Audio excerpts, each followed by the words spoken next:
This is Valley News Live at noon. AAA says gas prices hit a nationwide average of more than $4.17 a gallon today. That's the most expensive gas has ever been. And now the president announced a new Russian oil ban, which will likely drive those prices up even further. All of this comes as the war in Ukraine is having the biggest impact on innocent civilians. Natalie Brand has more details from the White House.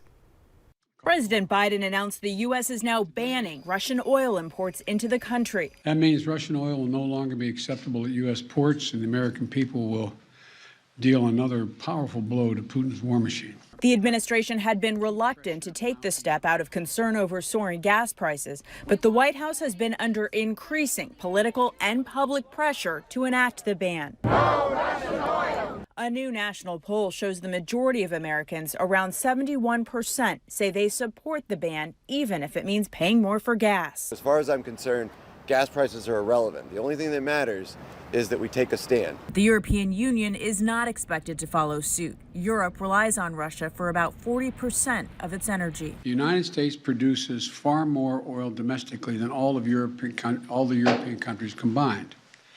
In fact, we're a net exporter of energy.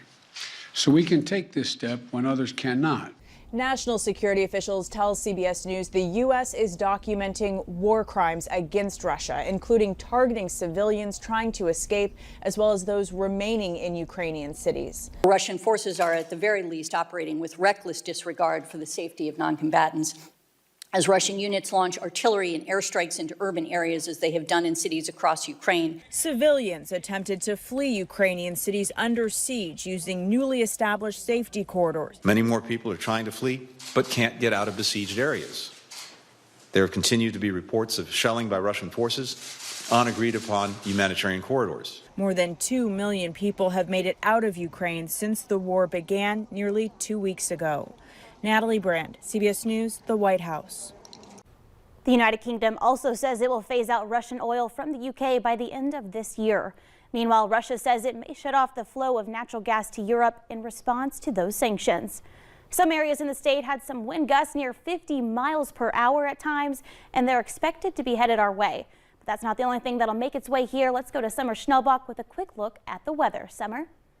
Thank you so much, JC. Yeah, as you can see on that Grand Forks Home of Economy Skycam, the flags are whipping with that wind, and there have been a few flurries from time to time as well, as a couple of cold fronts have been passing through. Temperatures are relatively mild in the 20s and 30s, but we've got strong winds across the valley, and they're becoming increasingly gusty. Gusting out of the west to 26 miles per hour in Fargo, 30 miles per hour in Jamestown, 32 miles per hour in Devil's Lake, where we're seeing the strongest wind.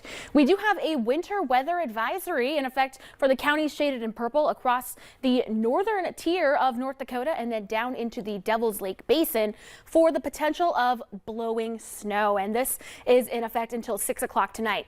Meanwhile, all these brown shaded counties are under a wind advisory also until 6 o'clock tonight for those potential gusts up to 50 miles per hour. We do have a few snow showers starting to show up and become more prominent on satellite and radar this afternoon between Minot and Devil's Lake. Even a few passed through the Fargo area, and we saw on our Skycam there have been a few in Grand Forks as well. The wind trend for today, we're going to see those winds continue to increase as we go throughout the afternoon. We've been seeing some gusts in the James River Valley in the 45 mile per hour range. I think the latest peak gust I saw was 43 miles per hour within the last 30 minutes or so. And we could continue to see those very strong gusts throughout the entire day.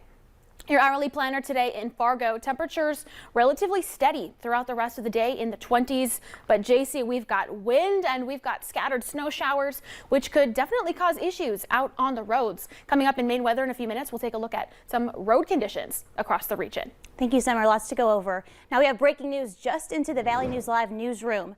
A man has been arrested in connection to a string of burglaries that took place in West Fargo. 24-year-old Shelby Witt is facing multiple charges of burglary, and even more charges are possible. The police say Witt was responsible for 6 commercial and industrial burglaries that took place back in December. Fargo police are asking for help tracking down a 16-year-old runaway. Officials say Jamal Sheriff was last seen yesterday. If you have any information on where he may be, contact Fargo Police. One person's dead after an apartment fire in Minot. The North Dakota State Fire Marshal is helping local crews determine the cause of the Sunday morning fire. The call came in just after midnight. Responding firefighters found smoke pouring from a first-floor unit. Officials say the apartment where the fire started did not have a working smoke detector. A Bismarck man is facing attempted murder charges for allegedly attacking a stranger at a Mandan gas station because he thought the man smirked at him. Prosecutors say 31-year-old Patrick Stanley jumped on a man's back and choked him. The victim told police he'd never seen or met Stanley before. Prosecutors say the only reason for the attack could be that the victim looked at Stanley. Teachers in one of Minnesota's largest school districts walked off the job today after failing to reach a contract deal with the Minneapolis School Board. Across the Mississippi River, St. Paul teachers averted a strike with an agreement that was made last night. Issues in both districts were pretty much the same: wages, class sizes, and mental health services for students, including a counselor and a social worker at every school. Coming up at noon, more states are calling on liquor stores to remove Russian-made or Russian-branded products from their shelves. But next, Summer's in to tell us about the potential travel impacts we could expect during the evening commute.